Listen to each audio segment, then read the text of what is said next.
Hey there, welcome back to my channel. Today's video is going to be a little bit different. I wanted to do a Q&A video. I know you guys, I had you guys send in some questions for me, and so it's not going to be super long. It's not going to be like one of these like never-ending Q&A videos, but I want to answer some of the questions, and I thought it'd be fun to kind of, I don't do too many of these personal videos, as you can see. The first question is about this little guy right here sticking his head up. I don't do too many personal videos. I mean, I think I share a good amount. But I thought it'd be fun if some people had some specific questions and get to know a little bit more about me. And the first question was, talk about your dog. So this is my black pug, Elmo. He is 8.5 years old. Hello. Hello. And he looks extremely miserable all the time. He has the saddest little frown face, but he is the happiest and sweetest little guy. I always joke that I should have named him Eeyore instead of Elmo because he has the perfect Eeyore kind of personality. He tends to like stand right next to me sometimes and just stare at the ground. Like if I'm doing my makeup or something, you'll look down and he's not like sitting there wagging his tail. He's just staring at the floor right next to my feet. He's right next to me, but staring at the floor. So he is, like I said, a black pug, and I've had him since he was about 2 months old. And oh my gosh, I know. And he has been with me, even before Stan. That is how long I've had him. And I got him at a kind of, let me put him down, so he's not super heavy for a pug, but he's heavy enough to like sit and hold for a while. I got him at a very challenging time in my life personally, so I decided to get a dog when I was living back in New York, and I wanted something to kind of focus my energy into something other than myself. I was struggling with some personal things in my life, and I was like, the only way to kind of refocus is let me put my energy into something else. So I put a lot of energy into him, and so proud of, I know this sounds really silly, but I'm like, if you have a dog and you've put a lot of time and effort into training them and raising them, so to speak, it just, I'm so proud of the dog that he is. I spent a lot of time, I was a big Cesar Millan fan. Did you guys watch him? And obsessed with him even before I had a dog. And so I learned so much with watching Cesar Millan, and when I got a pug, I decided to get a pug, and I had heard they have, good temperaments, they were good for apartments, they weren't too much of a barker, even though when I first went to the house to pick up Elmo, I was deciding between, I wanted like a silly name, so I was deciding between Elmo and Gizmo, and I saw him, and my girlfriend that was with me, she looked over to me, she was like, he is totally an Elmo, and I was like, I know. So he was like barking up a storm. The people that I picked him up from had other pugs, and I was like, oh no, because first of all, let me let you know a little secret. The building I was living in New York was a co-op building, and you were not allowed to have a dog unless you owned, and I rented. So I was like, okay, I am going to really have to just take my chances with this, because I could have gotten evicted. So I used to smuggle him, like in my handbag. I had a huge tote bag, and he was a little tiny puppy. And I used to put him in my tote bag and like go in and out of the building, taking him out for walks. And that slowly became not a solution anymore because he had to go all the time. I didn't train him on wee-wee pads, so I was taking him out like 10 or 12 times a day because I heard that their bladder isn't fully developed, so sometimes they like cannot hold it. They don't go because they want to, they just sometimes can't hold it. So, and I trained him not to bark, and I worked with him constantly, like we would, whether it was every time he would bark, I would discipline him, and I crated him, which was the most amazing thing. And that's where you keep them in a crate all day. I know that sounds awful if you've never crated a dog, but it was the best thing for him.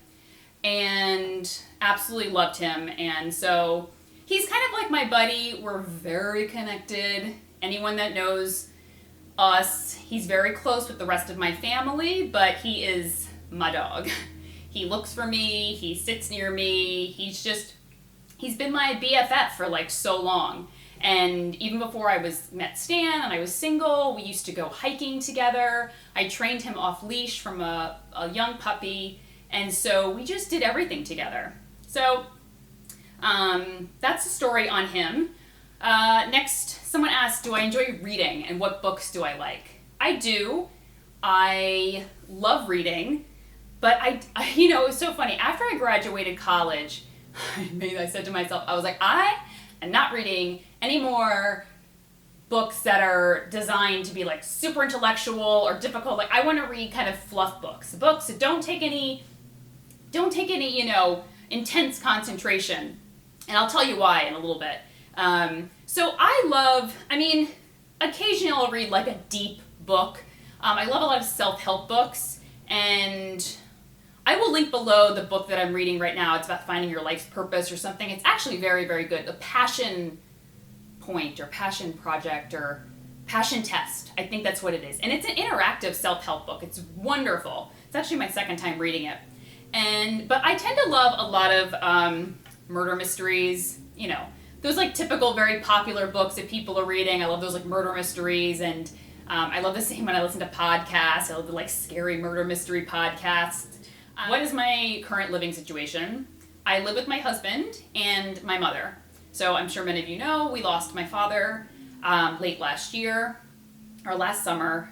The plan was, when we moved out of New York, we built a home to move in with my parents. We wanted to all live together, so they would have the first floor, their own separate living quarters, and then we would have the top 2 floors. So we built a home, and about 2 weeks before we moved into the new home, my father passed away of pancreatic cancer. It was a shock and not expected, and came out of nowhere, and it took him in less than 2 months. So it's been a whole new way of life, but that's our current living situation. I'm glad that we decided to do this anyway, though, because my mom is here and I get to see her every day. She has her complete own separate place in the first floor of the home. It has her own laundry room, kitchen, full bath, bedroom, sunroom, sitting area, like I said, laundry room and everything. I mean, she's fully functioning down there with its own entrance. But she can also get up to our floor just by walking up the stairs that they have. So it's really kind of a really great setup. And someone asked about my back and neck problems. I've talked about it before. I've been very open about that. I've suffered from chronic pain. Not really sure where it comes from. And I've had 2 back surgeries. I had 1 spine fusion here. So that's why I have a scar. Which is hard to see now, but I'm sure if you notice, sometimes people notice it in videos and ask me questions. And I also had an emergency back surgery about 5 or 6 years ago on my lower back.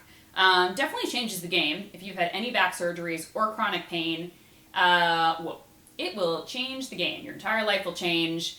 It is one of those silent illnesses, and really the hardest thing about having something like chronic pain is no one knows you're sick. No one knows you're sick, so therefore no one ever... And it's not like you want people to treat you differently, but for example, like when I travel, my pain is a lot better now because I've changed my lifestyle, and that was one of the big decisions for going full-time with my blog, besides the fact that we were kind of in transition last year, like living in another state before we moved to our finished home, and we were going to be there for many months, and I was like, I can't get a job for 4 months or 5 months, and then my dad got sick. So it all kind of worked out, but big decision for me kind of going full-time was my chronic pain issue, because it was getting almost debilitating, and working in like the job that I had and sitting at a desk, I was going through my sick days like crazy. I was sometimes running to the bathroom and just dry heaving because of the pain was so bad. So I knew I was going to have to make some changes. And but like I was saying, it's like a silent illness. And because you can't tell that I'm in pain, it's very difficult because people around you don't know to perhaps help you, or that you are struggling, or maybe like, it's like I said, when I travel, I would need help with my luggage. Like I can't even lift it sometimes up on the gurney thing, or not the gurney, but the kind of conveyor belt when you're going through security. My pain is a lot better now, but when it was at its worst, I really struggled finding people to sometimes help me, because I look young, I look fit. Sometimes I'd be in heels, not like super high heels, but a low heel, And here I would be needing someone to help me get my bags up, and people didn't know why. And, some people would be helpful, and some people would kind of give me a second look. If there was no men around, women were, sometimes not the most willing, because they're kind of like, I got to get this up here too. And I'm like, yeah, I know, but I don't feel like launching into this whole thing. But if you know anyone with chronic pain, it's sometimes nice to check in with them. Like, how are you feeling today? Especially if you're out with them or something, it's really good to ask them, because if you do suffer from chronic pain, you live in pain. I used to live in pain 24 hours a day. I was awake, I was in pain. So, and even sometimes when I was sleeping. So I wouldn't stop. Like, we'd be at the movies or out to dinner or something like that, and you just have to get through it, because that's how your life is. And I would sometimes get extremely fatigued, or I would get very distracted. I would just kind of look off, and I would need to leave early, or I just didn't look like I was having fun. And when the reality was, I was at a level of pain that was almost maddening. So those are my back and neck issues. They've gotten a lot better, which I'm really grateful for. I do think that my change in lifestyle has helped a lot. And yeah, that's it. Let's move on. Do I miss living and working in New York City? Yes and no. I thought I was going to miss it a lot more than I do. I don't think about it too much. There's days that I do and the days that I don't, but I'm definitely someone that believes in facing forward. If you're going to look back and kind of reminisce in fondly. Don't pine for it. Don't be like, oh, I'm not there anymore, because that's never going to help you. You're going to be miserable and unable to kind of move forward. But, New York is amazing, and it also sucks the ever-living life out of you. And if you've lived in New York, then you know. I was there for 15 years, whereas most of my friends came after college. Some people came and they put in a few years and they bounced and went to another city. I was like, no, I'm gonna be here for the long haul. I knew I wasn't gonna stay there forever, but I knew I was gonna stay for quite a long time. And I stayed there for a good 15 plus years. And I pretty much grew up there, I felt like. But I also was, I was made for New York. Even though I didn't come from a fast-paced city, I grew up in Virginia Beach, and it was very laid back and very chill and very suburban, but I was made for New York. I was fast-paced. I just kind of had an edge to me. When I moved to New York, I remember thinking that it was going to be the Devil Wears Prada, but times 100. I was expecting bosses to be screaming at me and throwing things at me and just fighting tooth and nail with other people to get ahead. And it was actually wasn't as bad as I envisioned. Though I know there are some industries that are that crazy. Case in point, I worked with a woman in cosmetics one time, and her son was an investment banker, and he ended up having to leave because his boss threw a big stapler, at his head, and missed it by an inch, and he was like, I gotta leave. But it was for me. Some people it was not for them. Some people don't understand it. They could never live in New York City, blah, blah, blah. I could. I loved it. I thrived on it, but it also will suck the soul out of you. And it becomes a fight. You fight every day. Even when you're not fighting, you're fighting. You're fighting to get a cab, you're fighting to get across the street, you're fighting to get through crowds, you're fighting to get a subway seat. It's a very taxing way of life. It's amazing, but it can be very taxing. So I love it. I miss it sometimes, and then I don't miss it sometimes. It wasn't great for my chronic pain, I'll tell you, because I was constantly tenser than I thought I was until I got out of the city, and I was like, ooh, I guess I was a little more tense. I loved there's certain things that I miss, certain food places or places I used to go, and of course people. But so many of my friends moved on and moved to other places, so I don't miss it as much as I thought I would. And who doesn't really miss it, which I was surprised about, is my husband. He's born and raised from Brooklyn, and I thought to myself, he is really going to be I miss it. And he doesn't. He adapts very well, but he's already yeah, whatever. Don't miss it. He misses the food because he's a foodie. But other than that, no. Someone says, you're very well spoken and funny. Have I worked in any other fields besides beauty and retail? No, pretty much stayed in that most of my career. And any tips with speaking with confidence? I did a lot of public speaking, not by choice, but it just happened that way. As I got into high school, I had a very difficult time in elementary school and middle school. It was bad. Like, I went to a school that was, just wasn't a fit for me. It was a wonderful school, but it just wasn't a fit for me. I didn't fit in with a lot of the kids. It was a very kind of elite private school and very small, and I don't know, I just wasn't gelling. And I was bullied a lot, and I think a lot of kids go through that and that sort of thing. So I'm very sensitive to that. Like, I'm very sensitive when people criticize other people or make fun of other people. I'm always kind of sensitive to that because I don't know. Because I like I said, a lot of us have been through that. Anyway, I went to high school and went to a public high school, and totally just found my people, found my world, found my people, became myself. And because of that, I was able to kind of tap into my comfort with speaking in public. I was able to speak in front of my class often, and then I ran for student government and for my class, and then for the whole school. So I had to do speeches in front of 400 kids, 400 to 500 kids, and then the second year in front of like 2,000 or something close to that. And it was funny because I think when speaking with confidence, a lot of it comes from how you currently feel about yourself. But for me, I knew that 99% of the people out there can't get up and speak in front of people. Not they can't, but they're scared to.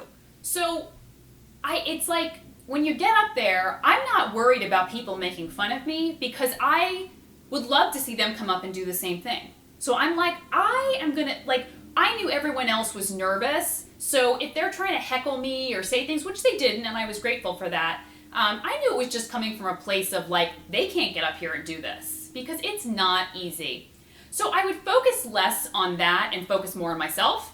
And that's kind of how I became much more confident. And I find that the more you focus on, like, if you make a mistake, if you focus on it, you think about it, and you try to overcorrect, and then you worry about people, it can look very awkward. I make mistakes all the time on YouTube, and I actually don't edit them out because I just keep going. And when I watch the videos back, they're hardly noticeable. And when you acknowledge a mistake, it's even easier than being like, it's just be like, oh my gosh, I totally forgot what I was gonna say, or something say what's distracted you, or why you're having kind of a break in your speech, and then keep going. And that just kind of kept going as I went through college and even into the business world. I was very comfortable. I ran large teams in the retail world, and so I was very comfortable speaking in front of lots of people. Like, I had large teams, I had to speak to them, I had to motivate them, and it's like anything else, when you practice it enough, you get more comfortable with it. And yeah, that's my feedback on speaking with confidence. What industry does my husband work in? And is he the one that takes all my photos? Yes, my husband works in the restaurant industry, so that's why he can take them. He works at nights. I work during the day. I don't work during the day. I work all the time, but he works at night, so that's how we can shoot during the day. So we tend to go out during the day, get pictures done. A lot of our shooting is just organic from where we're going and what we're doing, rather than like, let's go out and take pictures and then come back. I like to try and weave what I'm wearing naturally, what we're doing naturally into those photos, because that's more realistic. Like, I'm not a model, I'm not doing like a photo shoot. Sometimes I want to shoot maybe a specific outfit that I've worn a few days ago and I really liked it and I wanted to show it to everybody. But I really like it to be much more organic, kind of like I wore this and we were doing this and this is where we were. And so that's how we kind of work the whole taking pictures aspect. He's not a professional photographer. He just kind of has learned as he went. He had a kind of a DSLR camera, when I first met him, and he didn't know what to do with it. He was like, I really want to take pictures, but what am I going to do with them? Like, what am I going to take pictures of, and what do I do with them? I put them on Facebook? And I said, well, I want to start a blog, so why don't you take pictures of me, and let's see where it goes. And so he's just kind of taught himself from there, and we just kind of upgraded our camera and upgraded our lens, and yeah, that's how we're kind of doing it. So those are pretty much all the questions. Like I said, I didn't want to make this too long, but I wanted to go into depth about some things. Okay, here I'm going to go veer off course. I have a fuzzy on my lip. So instead of thinking about it and getting distracted, I'm going to take the fuzzy off my lip like I did right now, and I'm going to acknowledge it. That's one of the keys of public speaking. Just acknowledge what it is that you're doing. And it's much more natural than kind of like standing there and be like freezing because there's a fuzzy on your lip. Hope you found this video enjoyable and fun.